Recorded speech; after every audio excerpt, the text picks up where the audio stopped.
చంద్రబాబు నాయుడు గారి చేతిలో పప్పెట్లాగా వ్యవహరించేటటువంటి కార్యక్రమం. ఎప్పుడు చంద్రబాబు నాయుడు గారు డైవర్షన్ చేయాలి పాలిటిక్స్ అనుకుంటే అప్పుడు మీరు రంగంలోకి వచ్చేసి మీ ఇష్టం వచ్చినట్టుగా మాట్లాడేటటువంటి కార్యక్రమాలు మీరు చేస్తున్నారు. లడ్డు వ్యవహారం సీరియస్ గా ఉండగానే శరభలం గారు వచ్చి ఏదో 2 మాటలు మాట్లాడతారు. నేను అడుగుతా ఉన్నా, మీకు ఆస్తి తగాదాలు ఉంటే నాకు అర్థం కాలేదండి, కోర్టులో ఉన్నాయిగా తెలుసుకోవచ్చుగా. అసలు ఎప్పుడన్నా మీ కంపెనీలో మీకు వాటాలు ఉన్న సంగతి మీరు ఇప్పుడు కంపెనీలు చూశారా?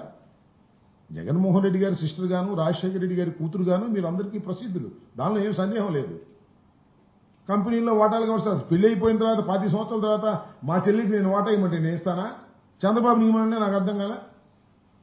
చంద్రబాబు నాయుడు గారికి 2 చెల్లెలు ఉన్నారుగా, పాపం ఒక చెల్లి మరీ దారుణంగా ఉందంట. హెరిటేజ్లో సగం వాటా ఇవ్వమని ఇస్తారా? ఇవి నాకు అర్థం కాలేదు. ఇప్పుడు టోటల్ గా జగన్మోహన్ రెడ్డి గారి ఆస్తులన్నీ అటాచ్ చేయబడ్డాయి.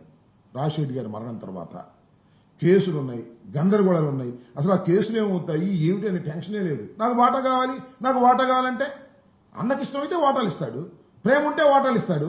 తన ఆస్తుల్లో వాటాలు ఇవ్వడానికి ఎట్ట కుదురుతుందని అడుగుతా ఉన్నా.